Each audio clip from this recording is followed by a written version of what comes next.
सारे प्रैस वालियां दा, पिछे बैठे सारे साडे परिवार दा जिहड़ा इत्थे अज पहुंचे आ, और साडे 21 दे 21 जिहड़े साडे नुमाइंदे सी जिन्हां ने एकजुट हो के बहुत खूबसूरती नाल इलैक्शन लड़ी।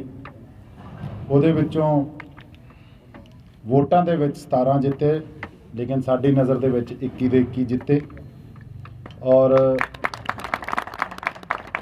सारियां साडियां मेरियां मातावां भैणां, मेरे साडे सारे बजुर्ग, साडे वड्डे भरा, कुछ छोटे भरा भी जिते, और साडी सारी इत्थों दी लीडरशिप लोकल जिन्नी साडे ਜ਼ਿਲ੍ਹੇ पद्धर ਦੇ ਉੱਤੇ ਜਿਨ੍ਹਾਂ ਨੇ बहुत ਮਿਹਨਤ ਨਾਲ ਇਹ ਕੰਮ ਕੀਤਾ।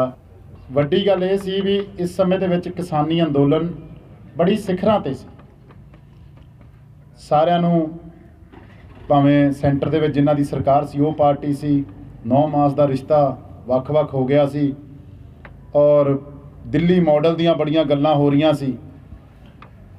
ਉਸ ਤਰੀਕੇ ਨਾਲ ਵੇਖਿਆ ਜਾਵੇ ਤੇ ਇਹ ਜਿਹੜੀ ਇਲੈਕਸ਼ਨ ਸੀ ਇਹਨੂੰ ਸਾਰੇ ਮੰਨ ਰਹੇ ਸੀ ਵੀ ਸ਼ਾਇਦ ਸਰਕਾਰ ਦਾ ਜਿਹੜਾ ਅਸਰ ਆ, ਕਿਉਂਕਿ ਸਾਰੇ ਕਹਿੰਦੇ 6 ਮਹੀਨੇ ਰਹਿ ਗਏ, 6 ਮਹੀਨਿਆਂ ਵਾਸਤੇ ਥੋੜ੍ਹਾ ਕੋਈ ਗੱਲ ਕਰਦੇ ਸੀ। ਅਕਾਲੀ ਦਲ ਦਾ ਸ਼ਰੇਆਮ ਕਹਿੰਦੇ ਸੀ, ਲੇਕਿਨ ਇਸ ਚੀਜ਼ ਨੇ ਲੋਕਾਂ ਦੇ ਵਿਸ਼ਵਾਸ ਨੇ ਔਰ ਇਸ ਜਿੱਤ ਨੇ ਕੈਪਟਨ ਅਮਰਿੰਦਰ ਸਿੰਘ ਜੀ ਦੇ ਸਰਕਾਰ ਦੇ ਅੰਦਰ, ਕਾਂਗਰਸ ਪਾਰਟੀ ਦੀ ਸਰਕਾਰ ਦੇ ਅੰਦਰ ਜਾਖੜ ਸਾਹਿਬ ਦੀ ਜਿਹੜੀ ਪ੍ਰਧਾਨਗੀ ਸੀ ਉਸ ਚੀਜ਼ ਨੂੰ ਵਿਸ਼ਵਾਸ ਵੀ ਦਿਵਾਇਆ।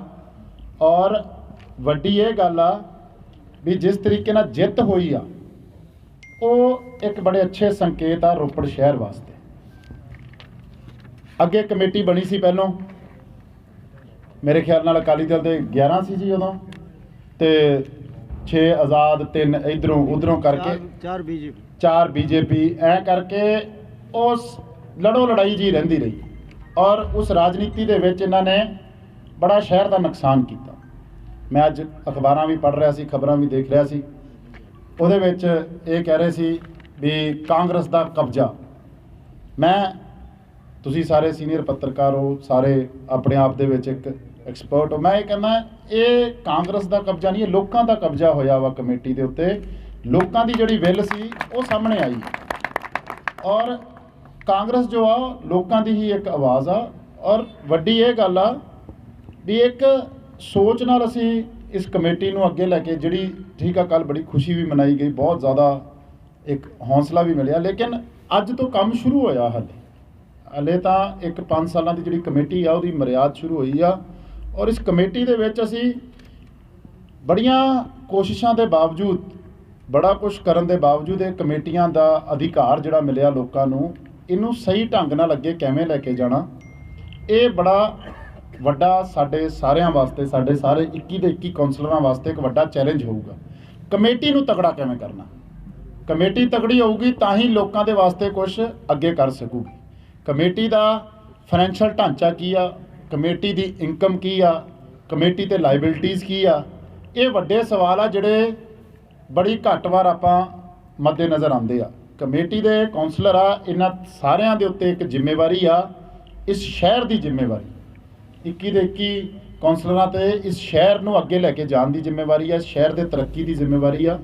ਔਰ ਉਹਦੇ ਵਿੱਚ ਨਾਲ ਨਾਲ ਇਹ ਵੀ ਜ਼ਿੰਮੇਵਾਰੀ ਬਣਦੀ ਆ ਉਸ ਕਮੇਟੀ ਦੇ ਢਾਂਚੇ ਨੂੰ ਤਕੜਾ ਕਿਵੇਂ ਕਰਨਾ। ਤੁਸੀਂ ਸਾਰੇ ਜਿਵੇਂ ਆਪਣੀ ਪ੍ਰੈਸ ਦੇ ਵਿੱਚ, ਅਖਬਾਰ ਦੇ ਵਿੱਚ ਇੱਕ ਇੰਸਟੀਟਿਊਸ਼ਨ ਦੀ ਵੈਲਿਊ ਹੁੰਦੀ ਆ, ਔਂ ਹੀ ਇੱਕ ਕਮੇਟੀ ਇੱਕ ਇੰਸਟੀਟਿਊਸ਼ਨ ਆ, ਲੋਕਲ ਗਵਰਨਮੈਂਟ ਆ, ਜਿਹਦਾ ਆਧਾਰ ਪੱਕਾ ਕਰਨਾ ਬਹੁਤ ਜ਼ਰੂਰੀ ਆ। ਔਰ ਜਦ ਤੱਕ ਉਹਦੀ ਇਨਕਮ ਦਾ ਸਾਧਨ ਨਹੀਂ ਪੈਦਾ ਕਰਾਂਗੇ, ਖਰਚੇ ਦਾ ਉਹ ਤਾਂ ਹੀ ਕੰਮ ਕਰਵਾ ਸਕਾਂਗੇ, ਤਾਂ ਹੀ ਜਿਹੜੇ ਵਾਅਦੇ ਕੀਤੇ ਉਹਨਾਂ ਨੂੰ ਪੂਰਾ ਕਰ ਸਕਾਂਗੇ। ਕਰਜ਼ੇ ਲੈ ਕਮੇਟੀ ਨੂੰ ਚਲਾਉਣ ਦੇ ਵਿੱਚ ਮੇਰੀ ਸਾਰੇ ਕੌਂਸਲਰ ਸਾਹਿਬਾਨਾਂ ਨੂੰ ਇਹ ਬੇਨਤੀ ਰਹੂਗੀ ਵੀ ਆਪਾਂ ਨੂੰ ਨਵੇਂ ਤਰੀਕਿਆਂ ਦੇ ਰਾਹੀਂ, ਨਵੇਂ ਜ਼ਰੀਆ ਰਾਹੀਂ, ਔਰ ਇਸ ਕਮੇਟੀ ਨੂੰ ਇੱਕ ਇਹੋ ਜਿਹੀ ਕਮੇਟੀ ਅੱਜ ਸ਼ੁਰੂਆਤ ਹੋਈ ਆ, ਅੱਗੇ ਆਉਣ ਵਾਲਾ ਸਮਾਂ ਦੱਸੂਗਾ ਵੀ ਇਹ ਕਿਹੜੇ ਪਾਸੇ ਨੂੰ ਜਾਂਦੀ ਆ। ਲੇਕਿਨ ਤੁਹਾਡੇ ਕੋਲ ਇੱਕ ਬੜਾ, ਸਾਰੇ ਕੌਂਸਲਰ ਸਾਹਿਬਾਨਾਂ ਕੋਲ ਇੱਕ ਬੜਾ ਵਧੀਆ ਮੌਕਾ ਵਾ, ਬੜਾ ਵਧੀਆ ਮਾਹੌਲ ਆ, ਜਿਹਦੇ ਵਿੱਚ ਤੁਸੀਂ ਇਸ ਕਮੇਟੀ ਨੂੰ ਸਿਖਰਾਂ ਤੱਕ ਲੈ ਕੇ ਜਾ ਸਕਦੇ ਜੇ। ਔਰ ਜਿਵੇਂ ਪੁਰਾਣੀਆਂ ਕਮੇਟੀਆਂ ਦੀ ਕਿਤੇ ਮਿਸਾਲ ਦਿੱਤੀ ਜਾਂਦੀ ਆ, ਲੋਕਾਂ 'ਚ ਇੱਕ ਵਿਸ਼ਵਾਸ ਪੈਦਾ ਕਰ ਸਕਦੇ ਜੇ ਇਸ ਕਮੇਟੀ ਬਾਰੇ। ਮੈਂ ਦੱਸਣਾ ਚਾਹੂੰਗਾ,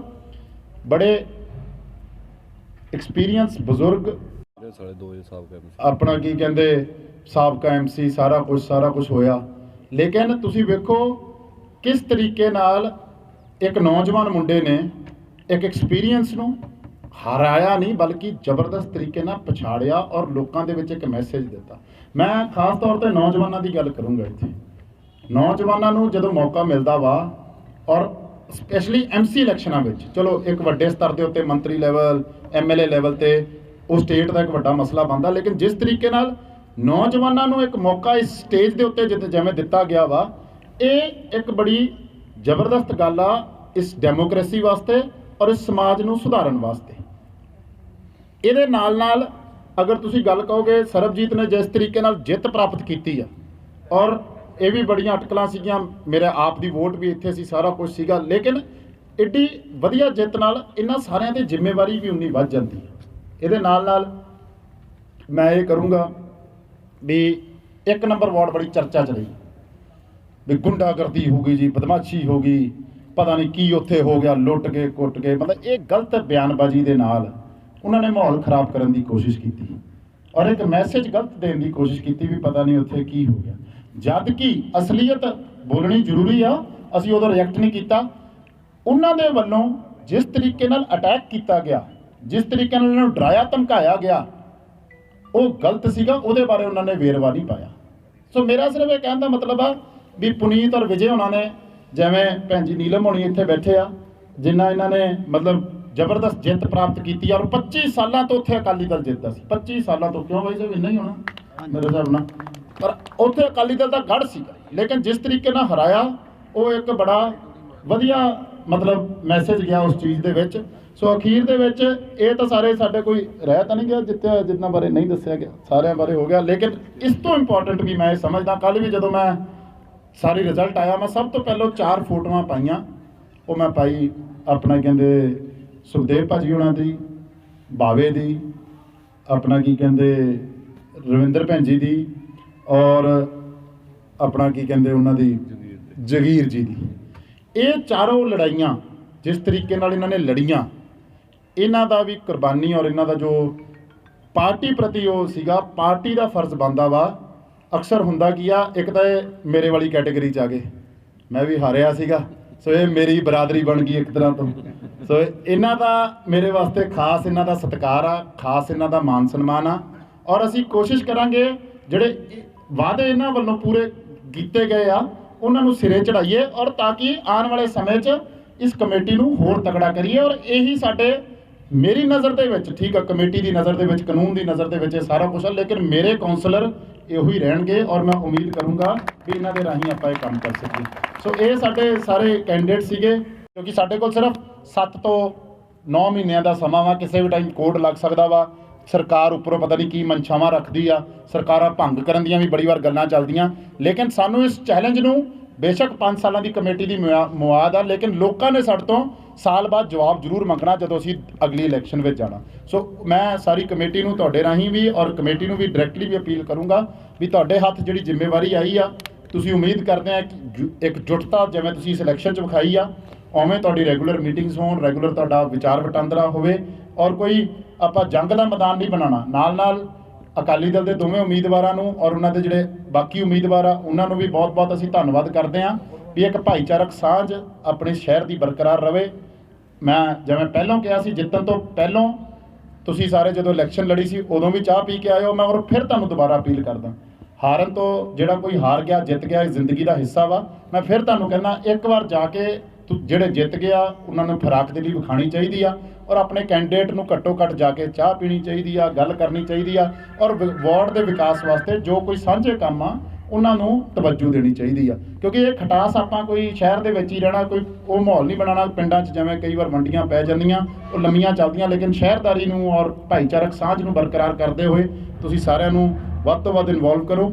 और अखीर ਦੇ ਵਿੱਚ मैं सिर्फ ਇੰਨਾ ਕਹੂੰਗਾ भी शहर वास्ते इस तो वधिया संकेत नहीं हो सकते।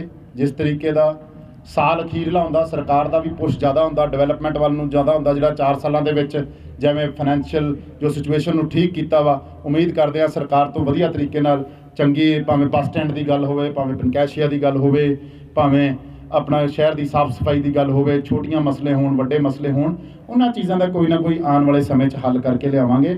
ਔਰ ਇਹਦੇ ਨਾਲ ਇਹ ਉਮੀਦ ਕਰਦੇ ਹਾਂ ਵੀ ਇਸ ਕਮੇਟੀ ਨੂੰ, ਇੱਕ ਜਿਵੇਂ ਪਿਛਲੀ ਕਮੇਟੀ ਦੇ ਜਿਹੜੇ ਇਲਜ਼ਾਮ ਲੱਗੇ ਆ, ਆਪਣਾ ਕੀ ਕਹਿੰਦੇ, ਸਾਰਿਆਂ ਨੂੰ ਬੇਨਤੀ ਅਪੀਲ ਕਰੂੰਗਾ ਵੀ ਭਾਵੇਂ ਕਰਪਸ਼ਨ ਦੇ, ਭਾਵੇਂ ਸ਼ਹਿਰ ਦੇ ਵਿੱਚ ਵੱਖਵਾਦ ਦੇ, ਭਾਵੇਂ ਸ਼ਹਿਰ ਦੇ ਵਿੱਚ ਸਿਰਫ ਆਪਣੇ ਬੰਦਿਆਂ ਦੇ ਮਕਾਨ ਉੱਪਰ ਚੱਕ ਦੇਣੇ ਔਰ ਥੱਲਿਆਂ ਦੇ ਦੂਜਿਆਂ ਦੇ ਰਹਿਣ ਦੇਣੇ, ਪਾਣੀ ਦਾ ਕੋਈ ਫਲੋ ਨਾ ਬਣਨਾ, ਇਹੋ ਜਿਹੀਆਂ ਚੀਜ਼ਾਂ ਦਾ ਆਪਾਂ ਬਚਾਵ ਰੱਖਣਾ ਵਾ। ਔਰ ਅਸੀਂ ਕੋਸ਼ਿਸ਼ ਕਰਾਂਗੇ ਬਿਨਾਂ ਪੱਖਪਾਤ ਤੋਂ ਸਾਫ਼ ਸੁਥਰੀ ਇੱਕ ਕਮੇਟੀ ਦੀ ਤੁਹਾਨੂੰ ਮਿਸਾਲ ਦੇ ਸਕੀਏ। ਔਰ ਇਹ ਵੀ ਅਪੀਲ ਕਰਾਂਗੇ ਕਿ ਤੁਹਾਡੀਆਂ ਵੀ ਗੱਲਾਂ ਬਾਤਾਂ ਬੜੀਆਂ ਵਾਰ ਮੰਨਦਾ, ਬੜੀ ਵਾਰ ਅੱਜ ਮੌਕਾ ਮਿਲਿਆ ਪ੍ਰੈਸ ਵਾਲਿਆਂ ਨਾਲ ਮੁਤਾਫਕ ਹੋਣ ਦਾ, ਜਿਹੜੀਆਂ ਕਿਤੇ ਇਹ ਵਾਰ ਇਹ ਵੀ ਗੱਲਾਂ ਬਾਤਾਂ ਆਉਂਦੀਆਂ ਸੀਗੀਆਂ, ਪਤਾ ਨਹੀਂ ਵਾਲੀ ਵਾਰਸ ਨਹੀਂ ਕੋਈ ਬਣ ਰਿਹਾ, ਕੁਛ ਨੁਕਸਾਨ ਹੋ ਰਿਹਾ, ਢਾਂਚਿਆਂ ਦੇ ਨਾਲ ਹੀ ਵਾਲੀ ਵਾਰਸ ਬਣਦੇ ਆ। ਆਪਣੇ ਆਪ ਨੂੰ ਐਵੇਂ ਐਗਜ਼ਰਟ ਕਰੀ ਜਾਣਾ ਜਿੱਥੇ ਜਿੱਥੇ ਸਾਡਾ ਹੱਕ ਨਹੀਂ ਬਣਦਾ, ਉਹ ਵੀ ਗੱਲ ਨਹੀਂ ਬਣਦੀ। MLA ਸਾਹਿਬ ਇੱਥੇ ਜਿੱਤੇ ਹੋਏ ਸੀਗੇ, ਲੇਕਿਨ ਅੱਜ ਸਾਡੇ ਕੋਲ ਕਮੇਟੀ ਸ਼ਹਿਰ ਦੇ ਵਿੱਚ ਇੱਕ ਲੋਕਲ ਗਵਰਨਮੈਂਟ ਬਣ ਗਈ ਆ। ਸੋ ਸ਼ਹਿਰ ਨੂੰ ਐਟਲੀਸਟ ਜਿਹੜਾ ਇੱਕ ਰਾਮ ਰੌਲਾ ਰਹਿੰਦਾ ਸੀਗਾ ਵੀ ਇੱਕ ਜਿਹੜੀ ਮੁਸ਼ਕਿਲਾਂ ਦਾ ਆਉਂਦਾ ਸੀਗਾ, ਔਰ ਜਿਹਦੇ ਕਰਕੇ ਸ਼ਾਇਦ ਕਈ ਵਾਰ ਸੱਜੇ ਖੱਬੋਂ ਇੰਟਰਫੇਰੈਂਸ ਵੀ ਹੁੰਦੀ ਸੀ, ਉਸ ਚੀਜ਼ ਦੀ ਵੀ ਉਮੀਦ ਕਰਾਂਗੇ ਜਦੋਂ, ਕਿਉਂਕਿ ਹਰੇਕ ਨੂੰ ਦਰਦ ਹੁੰਦਾ, ਹਰੇਕ ਨੂੰ ਆਪਣੇ ਸ਼ਹਿਰ ਨਾਲ ਪਿਆਰ ਹੁੰਦਾ।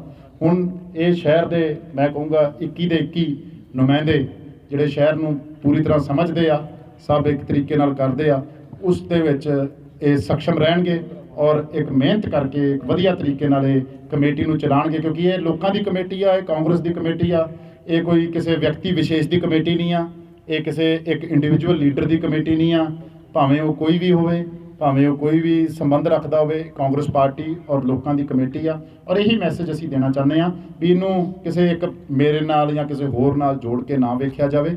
ਔਰ ਇੰਨਾ ਕੁ ਜ਼ਰੂਰ ਕਵਾਂਗੇ ਵੀ ਅਖੀਰਲੀ ਇੱਕ ਗੱਲ ਜਿਹੜੀ ਮੈਂ ਕਹਿ ਕੇ ਜਿਹਨੂੰ ਆਪਣੇ ਸਮਾਪਤ ਕਰੂੰਗਾ ਵੀ ਅੱਜ ਕਮੇਟੀ ਦੀ ਗੱਲਾਂ ਕਰੀਏ, ਕਮੇਟੀ ਤੱਕ ਸੀਮਿਤ ਰੱਖੀਏ। ਜਿਹੜੇ ਤੁਹਾਡੇ ਅਗਲੇ ਸਵਾਲ ਆ ਪ੍ਰਧਾਨਗੀ ਵਾਲੇ, ਉਹਦੇ ਬਾਰੇ ਅੱਜ ਨਹੀਂ ਮੈਂ ਕੁਝ ਬੋਲਣਾ, ਨਾ ਮੇਰੇ ਤੋਂ ਪੁੱਛਿਓ, ਨਾ ਮੇਰੇ ਤੋਂ ਕੋਈ ਜਵਾਬ ਸੂਹਾਂ ਲੈਣ ਦੀ ਕੋਸ਼ਿਸ਼ ਕਰਿਓ। ਉਹ ਫੈਸਲਾ ਪਾਰਟੀ ਦਾ ਹੋਊਗਾ ਔਰ ਇਹਨਾਂ ਸਾਰਿਆਂ ਦਾ ਹੋਊਗਾ। ਉਹਦੇ ਬਾਰੇ ਜਦੋਂ ਸਮਾਂ ਆਊਗਾ ਉਦੋਂ ਗੱਲ ਕਰਾਂਗੇ ਔਰ ਉਸ ਸਮੇਂ ਦੱਸਾਂਗੇ। ਐਵੇਂ ਨਾ ਸਾਡੇ ਬੰਦਿਆਂ ਨੂੰ ਭਜਾਈ ਰੱਖਿਓ ਤੇ ਐਵੇਂ ਕਈ ਪੱਤਰਕਾਰ ਵੀ ਕਹਿੰਦੇ 4 ਦਾਅਵੇਦਾਰ ਆ, 5 ਦਾਅਵੇਦਾਰ ਆ, 21 ਦੇ 21 ਦਾਅਵੇਦਾਰ ਆ। ਇਹਦੇ ਵਿੱਚ ਕੋਈ ਦੋ ਰਾਏ ਨਹੀਂ, ਭਾਵੇਂ ਉਹ ਇਹ ਆ ਜਾਂ ਉਹ ਆ, ਇਹਦੇ ਵਿੱਚ ਕੋਈ ਵੱਖਵਾਦ ਨਹੀਂ ਹੋਣਾ ਚਾਹੀਦਾ। ਔਰ ਉਹ ਪ੍ਰਧਾਨਗੀ ਦਾ ਜਿਹੜਾ ਮਸਲਾ ਵਾ ਉਹ ਇੱਕ ਬੜੇ ਗੱਲ ਚੀਜ਼ਾਂ ਹੁੰਦੀਆਂ ਵਾ, ਉਹਦੇ ਬਾਰੇ ਤੁਸੀਂ, ਮੇਰੇ ਕੋਲ ਇਤਿਹਾਰ ਨਹੀਂ ਹੈਗਾ ਵੀ ਮੈਨੂੰ ਕਹੇ ਜਾਵੇ ਜਾਂ ਕਿਸੇ ਹੋਰ ਨੂੰ ਕਿਹਾ ਜਾਵੇ। ਜਦੋਂ ਸਮਾਂ ਆਊਗਾ ਤੁਹਾਨੂੰ ਉਹ ਸਮੇਂ ਦੇ ਹਿਸਾਬ ਨਾਲ ਪਤਾ ਚੱਲ ਜਾਊਗਾ। ਲੇਕਿਨ ਪੱਤਰਕਾਰਾਂ ਨੂੰ ਆਦਤ ਹੁੰਦੀ ਆ ਵੀ ਸਮੇਂ ਤੋਂ ਪਹਿਲਾਂ ਬ੍ਰੇਕਿੰਗ ਨਿਊਜ਼ ਕਰਨੀ ਆ। ਸੋ ਬ੍ਰੇਕਿੰਗ ਨਿਊਜ਼ ਤੁਹਾਨੂੰ ਅੱਜ ਕੋਈ ਨਹੀਂ ਭਲਣੀ, ਨਾ ਕੋਈ ਸੰਕੇਤ ਮਿਲਣਾ, ਨਾ ਕੋਈ ਗੱਲ ਕਰਨਾ। ਪਾਰਟੀ ਦਾ ਫੈਸਲਾ MP ਸਾਹਿਬ ਵਿੱਚ ਹੈਗੇ ਆ, ਜਾਖੜ ਸਾਹਿਬ ਵਿੱਚ ਹੈਗੇ ਆ, ਕੈਪਟਨ ਸਾਹਿਬ ਵਿੱਚ ਹੈਗੇ ਆ, ਜਿਨ੍ਹਾਂ ਦਾ ਇਸ ਸ਼ਹਿਰ ਦੇ ਉੱਤੇ ਹੱਕ ਬਣਦਾ ਵਾ। ਔਰ ਸਭ ਤੋਂ ਵੱਡੀ ਇਹ ਗੱਲ ਆ 21 ਦੇ 21 ਕਾਉਂਸਲਰ ਵਿੱਚ ਹੈਗੇ ਆ, ਇਹਨਾਂ ਦਾ ਸਾਂਝਾ ਫੈਸਲਾ ਹੋਣਾ ਚਾਹੀਦਾ। ਔਰ ਇਹਨਾਂ ਦੇ ਹਿਸਾਬ ਨਾਲ ਬਾਈਨੇ ਵੀ ਹੈਗੇ, MLA ਸਾਹਿਬ ਵੀ ਹੈਗੇ ਆ, ਉਹਨਾਂ ਦਾ ਵੀ ਸਤਿਕਾਰ ਕਰਾਂਗੇ, ਉਹਨਾਂ ਦੇ ਵੀ ਰਾਏ ਵਿਚਾਰ ਵਟਾਂਦਰਾ ਜ਼ਰੂਰ ਲਵਾਂਗੇ ਔਰ ਸਾਰਿਆਂ ਦੇ ਫੈਸਲੇ ਦੇ ਨਾਲ ਇਹ ਫੈਸਲਾ ਕਰਾਂਗੇ, ਜਿਹਦੇ ਨਾਲ ਇਹ ਨਾ ਮਸਲਾ ਹੋਵੇ ਵੀ ਇੱਕ ਆਪਾਂ ਚੀਜ਼ ਨੂੰ ਇੰਨਾ ਵੱਡਾ ਮਸਲਾ ਬਣਾ ਦਈਦਾ ਵੀ ਪਤਾ ਨਹੀਂ ਵੀ ਕੀ ਜਿਹਦੇ ਨਾਲ ਵੰਡੀਆਂ ਪੈ ਜਾਣ, ਵੱਖ-ਵੱਖ ਪੈ ਜਾਣ। ਮਸਲਾ ਇਹ ਆ ਆਪਣਾ ਕੀ ਕਹਿੰਦੇ ਵੀ ਇਸ ਚੀਜ਼ ਨੂੰ ਇਕੱਠੇ ਰੱਖਣਾ ਔਰ ਇਸ ਚੀਜ਼ ਨਾਲ ਅੱਗੇ ਵਧਣਾ। ਸੋ ਇਸ ਤੋਂ ਇਲਾਵਾ ਬਾਕੀ ਜਿਹੜੇ ਸਵਾਲ ਆ ਤੁਹਾਡਾ, ਮੈਂ ਇਸ ਕਰਕੇ ਇਹ ਸਵਾਲ ਪਹਿਲਾਂ ਕਹਿ ਦਿੱਤਾ ਕਿਉਂਕਿ ਮੈਨੂੰ ਪਤਾ ਸੀ ਪਹਿਲਾਂ ਹੀ ਤੁਸੀਂ ਇਸ ਚੀਜ਼ 'ਚ ਉਲਝਾ ਦੇਣਾ ਸੀਗਾ ਸਾਰਾ ਮਸਲਾ। ਇਸ ਤੋਂ ਇਲਾਵਾ ਕੋਈ ਮਸਲਾ ਹੋਵੇ ਜਾਂ ਕੋਈ ਗੱਲਬਾਤ ਹੋਵੇ ਉਹ ਜ਼ਰੂਰ ਪੁੱਛੋ, ਉਹਦੇ ਵਾਸਤੇ ਮੇਰੇ ਵੱਲੋਂ ਤਾਂ ਗੱਲ ਕਹੀ ਸੀ ਉਹ ਜਾਇਜ਼ ਸੀ ਔਰ ਉਸ ਚੀਜ਼ ਦੇ ਉੱਤੇ ਜੋ ਬਣਦੀ ਕਾਰਵਾਈ ਆ ਉਹਦੇ ਵਾਸਤੇ ਵੀ ਅਸੀਂ ਅਪੀਲ ਕਰਾਂਗੇ। ਔਰ ਮੈਂ ਤਾਂ ਇਹਨਾਂ ਨੂੰ ਵੀ ਕਿਹਾ ਸੀ, ਮੈਂ ਤਾਂ ਰੀ-ਇਲੈਕਸ਼ਨ ਦੀ ਵੀ ਉੱਥੇ ਮੰਗ ਕਰੂੰਗਾ, ਕਿਉਂਕਿ ਜਦੋਂ ਵੋਟਾਂ 'ਚ ਗਲਤ ਪਈਆਂ ਹੋਣ ਤੇ ਉੱਥੇ ਜਦੋਂ ਵੋਟਾਂ ਗਲਤ ਬਣੀਆਂ ਹੋਣ ਉਹਦੇ ਕਰਕੇ ਉਹਦੇ ਸਿਰ ਦੇ ਉੱਤੇ ਠੀਕ ਆ ਜਣੇ ਔਰ ਇੱਕ ਮਾਹੌਲ ਵੀ ਖਰਾਬ ਹੋਇਆ, ਲੋਕਾਂ ਨੂੰ ਲੱਗਾ ਵੀ ਲੈ ਜਾਲੀ ਤਾਂ ਆਉਂਦੀ ਰਹਿ ਗਈ ਔਰ ਉਹ ਇੱਕ ਸਾਡੇ ਵਾਸਤੇ ਵੱਡਾ ਕਾਰਨ ਰਿਹਾ। ਬਾਬਾ ਜੀ ਦੀ ਵੀ ਅਗਰ ਗੱਲ ਕਰੀਏ ਔਰ ਭੈਣ ਜੀ ਉੱਧਰੋਂ ਰਵਿੰਦਰ ਭੈਣ ਜੀ ਦੀ ਔਰ ਜਗੀਰ ਜੀ ਦੀ ਗੱਲ ਕਰੀਏ, ਚਲੋ ਕੋਈ ਜਿੱਤਦਾ ਕੋਈ ਹਾਰਦਾ, ਲੇਕਿਨ ਸਭ ਨੂੰ ਵਧਾਈ ਔਰ ਉਮੀਦ ਕਰਦੇ ਹਾਂ ਸਾਡੇ ਸਾਰੇ ਜਿਹੜੇ ਪੁਰਾਣੇ ਮਗਰ ਸਾਥੀ ਬੈਠੇ ਆ, ਇਹ ਸਾਡੀਆਂ ਰੀੜ੍ਹ ਦੀਆਂ ਹੱਡੀਆਂ ਵਾ। ਮੇਰੀ ਆਪ ਦੀ ਘਰ ਦੇ ਪਰਿਵਾਰਕ ਮੈਂਬਰ ਗੁਰਜੰਟ ਰਮਨ ਜਿਨ੍ਹਾਂ ਨੇ ਮੇਰੇ ਮਗਰੋਂ ਵੀ ਪੂਰਾ ਸਾਥ ਦਿੱਤਾ, ਇਹਨਾਂ ਸਾਰਿਆਂ ਦਾ ਵੀ ਸਾਰਿਆਂ ਦਾ ਬਹੁਤ ਪੱਧਰ ਤੇ ਹੈਗੇ। ਦੇਖੋ ਬੜਾ ਵਾਜਬ ਸਵਾਲ ਆ, ਬਜਟ ਆ ਰਿਹਾ, ਪੈਸਿਆਂ ਦੇ ਨਾਲ ਹੀ ਜ਼ਿਆਦਾਤਰ ਵਾਅਦੇ ਪੂਰੇ ਹੁੰਦੇ ਆ। ਇੱਕ ਤਾਂ ਆਪਾਂ ਟਰਾਂਸਪੇਰੈਂਸੀ ਦੀ ਗੱਲ ਕਰਦੇ ਹਾਂ, ਉਹਦੇ ਵਾਸਤੇ ਤਾਂ ਕੋਈ ਫਾਈਨੈਂਸ਼ੀਅਲ ਸਾਨੂੰ ਲੋੜ ਨਹੀਂ। ਸਭ ਤੋਂ ਪਹਿਲਾਂ ਟਰਾਂਸਪੇਰੈਂਸੀ ਲਿਆਉਣ ਦੀ ਬੜੀ ਲੋੜ ਆ ਸਖਤ। ਲੋਕਾਂ ਨੂੰ ਆਪਣੇ ਹੱਕਾਂ ਦੀ ਗੱਲ ਪਤਾ ਹੋਣੀ ਚਾਹੀਦੀ ਆ ਔਰ ਉਹਦੇ ਨਾਲ ਇੱਕ ਪਾਰਦਰਸ਼ਤਾ, ਜਿਹੜੇ ਅਫਸਰ ਜਿੰਨੇ ਕਮੇਟੀ ਦੇ ਮੁਲਾਜ਼ਮ ਆ ਉਹ ਸਹੀ ਕੰਮ ਕਰਨ, ਉਹ ਸਹੀ, ਭਾਵੇਂ ਸਫਾਈ ਦੀ ਗੱਲ ਹੋਵੇ, ਭਾਵੇਂ ਰਿਪੇਅਰ ਦੀ ਗੱਲ ਹੋਵੇ, ਉਹ ਸਹੀ ਕਰਨ। ਇਹ ਚੀਜ਼ਾਂ ਨੂੰ ਕੋਈ ਜ਼ਿਆਦਾ ਸਮਾਂ ਨਹੀਂ ਲੱਗਦਾ, ਇਸ ਢਾਂਚੇ ਨੂੰ ਠੀਕ ਕਰਨ ਨੂੰ ਜ਼ਿਆਦਾ ਸਮਾਂ ਨਹੀਂ ਲੱਗੂ। ਔਰ ਨਾਲ ਸਰਕਾਰ ਤੋਂ ਫੰਡ ਮੁਹੱਈਆ ਕਰਾ ਕੇ ਜਿਹੜੇ ਸ਼ਹਿਰ ਦੇ ਸਾਂਝੇ ਕੰਮ ਆ, ਕਿਉਂਕਿ ਮੈਂ ਕੌਂਸਲਰ ਸਾਹਿਬਾਨਾਂ ਨੂੰ ਵੀ ਉਮੀਦ ਕਰੂੰਗਾ ਸਾਰਿਆਂ ਤੋਂ ਇੱਕ ਸਾਥ ਦੀ, ਵੀ ਆਪਾਂ ਸਭ ਤੋਂ ਪਹਿਲਾਂ ਸਾਂਝੇ ਕੰਮ ਸ਼ੁਰੂ ਕਰੀਏ। ਜਦੋਂ ਜਿਵੇਂ ਆਪਾਂ ਅਗਰ ਪਹਿਲੋਂ ਕਈ ਵਾਰ ਕਿਸੇ ਦੀ ਗਲੀ ਦੀ ਸਮੱਸਿਆ ਆਉਂਦੀ, ਕਿਸੇ ਦੇ ਘਰ ਦੇ ਪਾਣੀ ਦੀ, ਇੰਡੀਵਿਜੂਅਲ ਸਮੱਸਿਆਵਾਂ ਨੂੰ ਥੋੜ੍ਹੀ ਦੇਰ ਬੈਕਫੁੱਟ 'ਤੇ ਰੱਖ ਕੇ ਪਹਿਲੋਂ ਸਾਂਝੇ ਕੰਮਾਂ ਦੇ ਵੱਲ ਧਿਆਨ ਦੇ ਕੇ ਉਹਨਾਂ ਦੇ ਪਲਾਨ ਬਣਾ ਕੇ, ਐਸਟੀਮੇਟ ਬਣਵਾ ਕੇ ਉਹ ਪਾਸ ਕਰਾਉਣ ਵਾਲੇ ਪਾਸੇ ਨੂੰ ਪਾਈਏ ਔਰ ਉਹਨਾਂ ਦੇ ਪੈਸੇ ਪਾਸ ਕਰਵਾ ਕੇ ਉਹ ਪੈਸਾ ਲਵਾਉਣਾ ਸ਼ੁਰੂ ਕਰੀਏ। ਮਤਲਬ ਸ਼ੁਰੂਆਤ ਤਾਂ ਕਰੀਏ, ਲੋਕਾਂ ਨੂੰ ਇੱਕ ਵਿਸ਼ਵਾਸ ਤਾਂ ਦਿਵਾਈਏ ਵੀ ਅਸੀਂ ਕੰਮ ਦੇ ਉੱਤੇ ਹੀ ਤੁਹਾਡੇ ਕੋਲ ਦੁਬਾਰਾ ਵੋਟ ਮੰਗਣ ਆਵਾਂਗੇ, ਨਾ ਕਿ ਬਾਕੀ ਮੁੱਦਿਆਂ ਦੇ ਉੱਤੇ। ਸੋ ਇਹ ਜਿਹੜੀ ਤੁਸੀਂ ਗੱਲ ਕਰ ਰਹੇ ਹੋ, ਤੁਹਾਨੂੰ ਕਹਿੰਦਾ ਟਰਾਂਸਪੇਰੈਂਸੀ ਅਸੀਂ ਸ਼ੁਰੂ ਕਰ ਸਕਦੇ ਹਾਂ, ਕੰਮ ਸ਼ੁਰੂ ਕਰਵਾ ਸਕਦੇ ਹਾਂ ਔਰ ਫਾਈਨੈਂਸ਼ੀਅਲੀ ਡਿਪੈਂਡ ਕਰੂਗਾ ਵੀ ਅਸੀਂ ਕਿੰਨਾ ਗ੍ਰਾਂਟਾਂ ਲੈ ਕੇ ਆ ਸਕਦੇ ਹਾਂ, ਕਿੰਨੇ ਪ੍ਰੋਜੈਕਟ ਪਾਸ ਕਰਵਾ ਸਕਦੇ ਹਾਂ ਔਰ ਉਹਨਾਂ ਦੀ ਸ਼ੁਰੂਆਤ ਕਿਵੇਂ ਕਰ ਸਕਦੇ ਹਾਂ ਇਸ ਸਮੇਂ ਦੇ ਵਿੱਚ। ਜਿਵੇਂ ਮੈਂ ਤੁਹਾਨੂੰ ਦੱਸ ਰਿਹਾ, MP ਸਾਹਿਬ ਨਾਲ ਵੀ ਬੜੀ ਵਾਰ ਗੱਲ ਹੋ ਚੁੱਕੀ ਆ, ਮੰਤਰੀ ਸਾਹਿਬ ਨਾਲ ਵੀ ਉਹਨਾਂ ਦੀ ਗੱਲ ਹੋ ਚੁੱਕੀ ਆ। ਪਿਨਕੈਸ਼ੀਆ ਦਾ ਮੁੱਦਾ ਵਾ, ਉਹ ਮੁੱਦਾ ਬੜਾ ਇੰਪੋਰਟੈਂਟ ਆ, ਬੱਸ ਸਟੈਂਡ ਦਾ ਮੁੱਦਾ ਵਾ। ਸੋ ਇਹ ਦੋਵੇਂ ਮੁੱਦਿਆਂ ਦੇ ਉੱਤੇ ਕੋਸ਼ਿਸ਼ ਆ ਵੀ ਸਰਕਾਰ ਦੇ ਵਿੱਚ ਜਿਹੜਾ ਆਹ ਸਰਕਾਰ ਦਾ ਸਮਾਂ ਪਿਆ ਉਹਦੇ ਵਿੱਚ ਅਸੀਂ ਤੁਹਾਨੂੰ ਇੱਕ ਵਿਸ਼ਵਾਸ ਦਿਵਾ ਸਕੀਏ ਵੀ ਸਰਕਾਰ ਉਹਦੇ ਉੱਤੇ ਕੁਛ ਨਾ ਕੁਛ ਸ਼ੁਰੂ ਕਰਨਾ ਚਾਹ ਰਹੀ ਆ। ਮੇਰੀ ਕੋਸ਼ਿਸ਼ਾਂ ਵਾ ਵੀ ਮੈਂ MLA ਹੁੰਦੇ ਤੇ ਹੋਰ ਜ਼ਿਆਦਾ ਸੌਖਾ ਹੋ ਜਾਂਦਾ ਵਾ, ਲੇਕਿਨ ਥੋੜ੍ਹੀ ਜਿਹੀ ਔਖ ਆਉਂਦੀ ਆ, ਲੇਕਿਨ ਇਸ ਚੀਜ਼ ਨੂੰ ਅਸੀਂ ਛੇਤੀ ਹੱਲ ਕਰਾ ਕੇ ਦੇਵਾਂਗੇ। ਨਹੀਂ, ਜਿਹੜੇ ਕਮੇਟੀ ਦੇ ਮੈਂਬਰ ਹੋਏ ਨਾ, ਜਿਹੜੇ ਬਾਈ ਰੋਪੜ ਸ਼ਹਿਰ ਦੇ ਮਸਲੇ ਤੇ ਰੋਪੜ ਵਾਲਿਆਂ ਨਾਲ ਹੀ ਗੱਲ ਹੋ ਸਕਦੀ ਨਾ, ਸੋ ਉਹ ਰੋਪੜ ਦੇ ਉਹਨਾਂ ਨੂੰ ਜ਼ਰੂਰ ਪੁੱਛਾਂਗੇ ਵੀ ਕੋਈ ਤੁਹਾਡੀ ਚੋਇਸ ਪ੍ਰੈਫਰੈਂਸ ਹੈਗੀ ਆ, ਦੱਸੋ। ਸਾਡਾ ਸਲਾਹ ਵਾ ਕਈ ਵਾਰ, ਕਿਉਂਕਿ ਉਹ ਵੀ ਕਮੇਟੀ ਦੇ ਮੈਂਬਰ ਆ, ਜੇ ਬਾਕੀ ਦੋਵਾਂ ਤੋਂ ਪੁੱਛਿਆ ਜਾ ਸਕਦਾ ਔਰ ਉਹਨਾਂ ਨਾਲ ਅਸੀਂ ਇਹ ਤਾਂ ਨਹੀਂ ਕਹਿ ਰਹੇ ਵੀ ਮੰਨ ਲਾਂਗੇ, ਲੇਕਿਨ ਸਲਾਹ ਜ਼ਰੂਰ ਲੈ ਲਾਂਗੇ। ਸਲਾਹ ਤਾਂ ਲੈਣੀ ਚਾਹੀਦੀ, ਸਲਾਹ ਤੁਹਾਡੀ ਵੀ ਲਵਾਂਗੇ, ਸਭ ਦੀ ਲਵਾਂਗੇ। ਮੰਨਣੀ ਨਹੀਂ ਮੰਨਣੀ ਸਾਡੀ ਮਰਜ਼ੀ ਆ, ਲੇਕਿਨ ਸਲਾਹ ਸਭ ਦੀ ਲਵਾਂਗੇ। ਸਰਕਾਰ ਦੇ ਕੋਲੇ ਡਿਮਾਂਡ ਰੱਖਣਾ ਚਾਹੁੰਦੇ ਹਾਂ, ਭਾਵੇਂ ਕੋਈ ਵੀ ਹੋਵੇ, ਪ੍ਰਧਾਨ ਦਾ ਨਹੀਂ ਸਾਡਾ ਵੈਂਡੇਟਾ ਨਹੀਂ, ਸਾਡਾ ਕੋਈ ਮੁਸ਼ਕਿਲ ਨਹੀਂ, ਲੇਕਿਨ ਜਿਨ੍ਹਾਂ ਨੇ ਲੋਕਾਂ ਦਾ ਪੈਸਾ ਖਾਧਾ ਵਾ, ਜਿਨ੍ਹਾਂ ਨੇ ਲੋਕਾਂ ਦੇ ਵਿੱਚ ਕੋਈ ਗੜਬੜ ਕੀਤੀ ਆ, ਉਹਦਾ ਫੈਸਲਾ ਕਰਨਾ ਲੋਕਾਂ ਦੀ ਇੱਕ ਡਿਵੈਲਪਮੈਂਟ ਦੇ ਨਾਲ ਵਿਕਾਸ ਦੇ ਨਾਲ ਟਰਾਂਸਪੇਰੈਂਸੀ ਔਰ ਮਾਰਗਦਰਸ਼ਤਾ ਦੇ ਨਾਲ ਇਹ ਚੀਜ਼ਾਂ ਵੀ ਬਹੁਤ ਜ਼ਰੂਰੀ ਹੁੰਦੀਆਂ।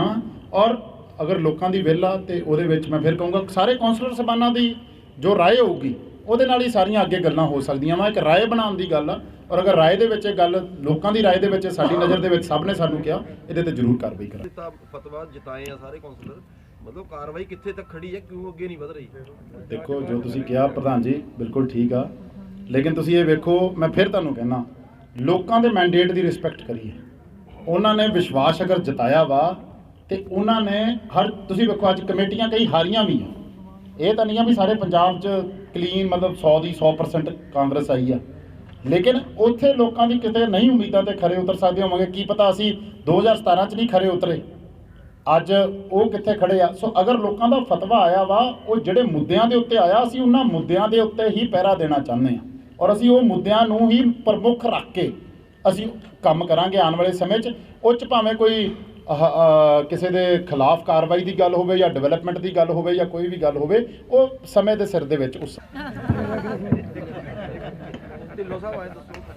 ਦੇਖੋ, ਮੇਰੇ ਕੋਲ ਪਲੈਨਿੰਗ ਤਾਂ ਬਹੁਤ ਹੋ ਸਕਦੀ ਆ, ਲੇਕਿਨ ਉਹ ਪਲੈਨਿੰਗ ਦੀ ਇੰਪਲੀਮੈਂਟੇਸ਼ਨ ਕੀ ਆ, ਇਹ ਸਟੱਡੀ ਵੀ ਕਰਨ ਵਾਲੀਆਂ ਗੱਲਾਂ। ਔਰ ਅਕਸਰ ਆਪਾਂ ਵੇਖੀਦਾ ਲੋਕਾਂ ਨੂੰ, ਕੌਂਸਲਰਾਂ ਨੂੰ ਸਟੱਡੀ ਟੂਰ 'ਤੇ ਭੇਜੀ ਜਾਂਦਾ ਸੀ, ਉਹ ਸੈਰ ਸਪਾਟੇ ਟੂਰ ਹੋ ਸਕਦੇ ਸੀ, ਲੇਕਿਨ ਅਗਰ ਕਿਤੇ ਜਾਣਾ ਪਿਆ ਤਾਂ ਮੇਰੇ ਹਿਸਾਬ ਨਾਲ ਕੌਂਸਲਰ ਨੂੰ ਭੇਜਣਾ ਵੀ ਚਾਹੀਦਾ, ਸਿਆਣਿਆਂ ਨੂੰ ਕਿਤੇ ਜਾ ਕੇ ਸਮਝਣ ਕਿਵੇਂ ਕਮੇਟੀਆਂ ਦੇ ਉਹ ਚੀਜ਼ ਹੁੰਦੇ ਆ। ਕਈ ਵਾਰ ਸਰਕਾਰੀ ਖਰਚੇ 'ਤੇ ਨਹੀਂ ਹੁੰਦਾ, ਤੇ ਜਿਹੜੇ ਸਾਡੇ 'ਚੋਂ ਤਗੜੇ ਕੌਂਸਲਰ ਹੋ ਗਏ ਉਹਨਾਂ ਦੇ ਖਰਚੇ ਦੇ ਨਾਲੇ ਸਾਨੂੰ ਵੀ ਲੈ ਜਾਣਗੇ ਔਰ ਆਪਾਂ ਵੀ ਤੁਹਾਨੂੰ ਵੀ ਲੈ ਚੱਲਾਂਗੇ, ਔਰ ਜਾ ਕੇ ਉਹ ਚੀਜ਼ਾਂ ਨੂੰ ਸਟੱਡੀ ਕਰਨ ਦੀ ਗੱਲ ਹੁੰਦੀ ਆ। ਇਹ ਠੀਕ ਹੈ ਕਹਿੰਦੇ, ਸੋ ਇਸ ਕਰਕੇ ਇਹ ਚੀਜ਼ਾਂ ਨੂੰ ਸਟੱਡੀ ਕਿਵੇਂ ਕਰਨਾ, ਉਹਨਾਂ ਨੂੰ ਕਿਵੇਂ ਇੰਪਲੀਮੈਂਟ ਕਰਨਾ, ਇਹ ਚੈਲੰਜਸ ਆ। ਔਰ ਮੇਰੇ ਹਿਸਾਬ ਨਾਲ ਇਹ ਹਰ ਕਮੇਟੀ ਦੇ ਵਿੱਚ ਹੋਣਾ ਚਾਹੀਦਾ। ਲੋਕਲ ਗਵਰਨਮੈਂਟ ਦੀ ਜੋ ਇੰਪੋਰਟੈਂਸ ਆ ਉਹਨੂੰ ਅਸੀਂ ਨਿਗਲੈਕਟ ਨਹੀਂ ਕਰ ਸਕਦੇ। ਅਲਟੀਮੇਟਲੀ ਇਹ ਫਸਟ ਸਟੈਪ ਆ ਗਵਰਨੈਂਸ ਦਾ, ਔਰ ਇਸ ਚੀਜ਼ ਨੂੰ ਜਦ ਤੱਕ ਢਾਂਚੇ ਨੂੰ ਮਜ਼ਬੂਤ ਨਹੀਂ ਕਰਾਂਗੇ, ਉੱਪਰ ਤੱਕ ਢਾਂਚੇ ਮਜ਼ਬੂਤ ਨਹੀਂ ਹੋਣਗੇ। ਹੋਰ ਕੋਈ ਗੱਲ ਸਾਹਿਬ, ਤੁਸੀਂ ਚੋਣ ਪ੍ਰਚਾਰ ਦੇ ਦੌਰਾਨ ਬੜੀ ਵੱਡੀ ਗੱਲ ਤੁਸੀਂ ਕਰਦੇ ਰਹੇ ਹੋ ਵੀ ਮੁੱਦਿਆਂ ਦੀ ਰਾਜਨੀਤੀ ਕਰੀਏ, ਮੁੱਦਿਆਂ ਦੇ ਉੱਤੇ ਗੱਲ ਕਰੀਏ, ਤਾਂ ਮੁੱਦਾ ਸਭ ਤੋਂ ਵੱਡਾ ਸ਼ਹਿਰ ਦਾ ਬੁਨਿਆਦੀ ਸਹੂਲਤਾਂ ਦਾ, ਜਿਹੜੀ ਕਮੇਟੀ ਦੀ ਇੱਕ ਵੱਡੀ ਜ਼ਿੰਮੇਵਾਰੀ ਹੁੰਦੀ ਹੈ, ਉਹ ਬੁਨਿਆਦੀ ਸਹੂਲਤਾਂ ਲਈ ਤੁਸੀਂ ਕੀ ਕਰੋਗੇ? ਕਿੰਨਾ ਟਾਈਮ ਬੁਨਿਆਦੀ ਸਹੂਲਤਾਂ ਨੂੰ ਸੈੱਟ ਕਰਨ ਦੇ ਵਿੱਚ ਲੱਗੂਗਾ? ਉਹਦੇ ਲਈ ਕੀ ਐਫਰਟ ਹੈ ਜਿਹੜੇ ਤੁਸੀਂ ਕਰੋਗੇ? ਹੁਣ ਤੁਹਾਡੇ ਕੋਲ ਟਾਈਮ ਥੋੜਾ। ਬਿਲਕੁਲ, ਦੇਖੋ ਗੱਲ ਸਹੀ, ਬਿਲਕੁਲ ਵੱਜੂਗੀ। ਜਦੋਂ ਇਹਨਾਂ ਦੇ ਹੁਕਮ ਆ ਗਏ ਫਿਰ ਵੱਜ ਗਈ ਲਾਈਨ, ਅੱਜ ਹੀ ਮਤਾ ਪਾਤਾ, ਇਹਦੇ ਅੰਦਰ ਕੀ ਗੱਲ ਹੈ? ਇਹ ਤਾਂ ਮੈਂ ਥੋੜਾ ਜਿਹਾ ਇੰਟਰਪਟ ਕਰ ਰਿਹਾ, ਅਸੀਂ ਪੈਸੇ 'ਚ ਤੁਹਾਨੂੰ ਵਧੀਆ ਕੰਮ ਕਰਕੇ ਦੇਵਾਂਗੇ। 5 ਸਾਲ ਕੰਮ ਕੀਤਾ, ਕੋਈ ਦਾਗ ਨਹੀਂ ਲਵਾਇਆ ਔਰ ਅੱਗੋਂ ਵੀ ਨਹੀਂ ਲੱਗੇਗਾ, ਚਿੰਤਾ ਮਤ ਕਰੋ, ਕਰਾਂਗੇ। ਪੀਣ ਦੇ ਪਾਣੀ ਦੀ ਗੱਲ ਕਰਦਾ। ਦੇਖੋ ਇਹ ਮੈਂ ਵੇਖਿਆ ਬੜੇ ਧਰਨੇ ਲੱਗੇ, ਪ੍ਰੋਟੈਸਟ ਹੋਏ, ਔਰ ਅੱਜ ਵੀ ਆਉਣ ਵਾਲੀ ਗਰਮੀਆਂ ਦੇ ਵਿੱਚ ਫਿਰ ਇਹ ਰਾਮ ਰੌਲਾ ਪੈਣਾ। ਅਸੀਂ ਇਹ ਕਹਿੰਦੇ ਸਾਡੇ ਕੋਲ ਰਾਤੋਂ ਰਾਤ ਉਹਦਾ ਕੋਈ ਸੋਲੂਸ਼ਨ ਨਹੀਂ, ਲੇਕਿਨ ਉਹਦੀ ਇੰਪਲੀਮੈਂਟੇਸ਼ਨ ਔਰ ਪਲੈਨਿੰਗ ਜਿਹੜੀ ਆ ਉਹਦੇ ਵਿੱਚ ਕਮੀਆਂ ਰਹੀਆਂ, ਜਿਹਦੇ ਕਰਕੇ ਲੋਕਾਂ ਨੂੰ ਸਿਰਫ ਇੱਕ ਦਿਨ ਦੀ ਸਹੂਲਤ ਅਸੀਂ ਸ਼ਾਂਤ ਕਰਾ ਦਈਦਾ ਵੀ ਨਹੀਂ 2 ਦਿਨ ਸ਼ਾਂਤ ਰਹਿ ਲਓ, ਆਹ 3 ਮਹੀਨੇ ਕੱਢ ਲਓ। ਸਮਾਂ ਜ਼ਰੂਰ ਲੱਗ ਸਕਦਾ, ਲੇਕਿਨ ਉਹਦਾ ਹੱਲ ਕੱਢਣਾ ਬਹੁਤ ਜ਼ਰੂਰੀ ਆ। ਸੋ ਮੈਂ ਇਹ ਕਹਿ ਰਿਹਾ ਵੀ ਇਹ ਜਿਹੜੇ ਸਵਾਲ ਆ ਤੁਹਾਡੇ, ਸਾਰੀਆਂ ਚੀਜ਼ਾਂ ਦਾ ਇੱਕ ਜਵਾਬ ਆ ਵੀ ਕਮੇਟੀ ਦਾ ਫੈਸਲਾ, ਕਮੇਟੀ ਦੇ ਤੌਰ ਤਰੀਕਿਆਂ ਦਾ ਫੈਸਲਾ। ਸਾਡਾ ਕੰਮ ਇੰਨਾ ਕੁ ਰਹਿ ਜਾਂਦਾ ਵੀ ਅਸੀਂ ਸਰਕਾਰ ਦੇ ਬਤੌਰ ਇੱਥੋਂ ਇਲੈਕਸ਼ਨ ਲੜੀ, ਉਸ ਦੇ ਨਜ਼ਰੀਏ ਦੇ ਨਾਲ ਹੀ ਮੈਂ ਤੁਹਾਨੂੰ ਸਿਰਫ ਕਹਿ ਰਿਹਾ ਵੀ ਸਰਕਾਰ ਔਰ ਕਮੇਟੀ ਦੇ ਵਿੱਚ ਇੱਕ ਵਧੀਆ ਤਾਲਮੇਲ ਬਣਾ ਕੇ, ਜੋ ਇਹਨਾਂ ਦੇ ਮਤੇ ਪਾਸ ਹੁੰਦੇ ਆ, ਜੋ ਇਹਨਾਂ ਦੀ ਗੱਲਾਂ ਪਾਸ ਹੁੰਦੀਆਂ, ਉਹਨਾਂ ਨੂੰ ਸਰਕਾਰ ਤੋਂ ਜ਼ੋਰ ਲਵਾ ਕੇ ਫੰਡ ਮੁਹੱਈਆ ਕਰਾਇਆ ਜਾਵੇ, ਪਲੈਨਿੰਗ ਕਰਾਈ ਜਾਵੇ, ਔਰ ਲੋਕਾਂ ਦੀ ਜੋ ਬੇਸਿਕ ਸਹੂਲਤਾਂ ਵਾ ਜਿਹਦੇ ਕਰਕੇ ਆਪਣੇ ਸਾਰੇ ਇਹ ਮਾਹੌਲ ਬਣਦਾ ਵਾ, ਉਹਨਾਂ ਲੋਕਾਂ ਦੀ ਕੀਤਾ। ਜੋ ਤੁਸੀਂ ਕਹਿ ਰਹੇ ਹੋ ਉਹ ਕਿਵੇਂ ਹੋਣਾ, ਕੀ ਕਰਨਾ, ਉਹ ਆਉਣ ਵਾਲੇ ਸਮੇਂ 'ਚ ਤੁਹਾਨੂੰ ਵੀ ਪਤਾ ਚੱਲ ਜੂਗਾ। ਲੇਕਿਨ ਅਗਰ ਸਾਡੀ ਪਲੈਨਿੰਗ ਇਹਦੇ ਵਾਸਤੇ ਦਰੁਸਤ ਆ, ਭਾਵੇਂ ਉਹ ਪਾਈਪਾਂ ਦੀ ਮਸਲਾ ਵਾ, ਉਹ ਛੋਟਾ ਪਿੱਛੋਂ 4 ਇੰਚੀ ਪਾਈਪ ਆ ਕੇ ਉਹਨੂੰ 20 ਇੰਚੀ ਕਰਨਾ ਕਿ ਕੀ ਕਰਨਾ, ਉਹ ਮਸਲਿਆਂ ਦੇ ਉੱਤੇ ਟੈਕਨੀਕਲੀ ਜੋ ਪਲਾਨ ਬਣਨਗੇ ਜਾਂ ਜੋ ਚੀਜ਼ਾਂ ਹੋਣਗੀਆਂ ਉਹਨਾਂ ਨੂੰ ਦਰੁਸਤ ਕਰਾ ਕੇ ਅਸੀਂ ਸਿਰੇ ਚੜਾਵਾਂਗੇ। ਦੇਖੋ ਇੱਥੇ ਜਾਂਦੇ ਆ ਹੁਣ ਵੀ ਤੁਸੀਂ ਸ਼ੁਰੂ ਕਰਾਏ ਆ ਬੋਰ ਬਣਵਾਣੇ, ਟਿਊਬਵੈਲ ਲਾਣੇ, ਬਿਲਕੁਲ ਠੀਕ ਹੈ। ਟਿਊਬਵੈਲ ਦੀ ਲੋੜ ਫਿਰ ਕਿਉਂ ਪਈ ਹੈ?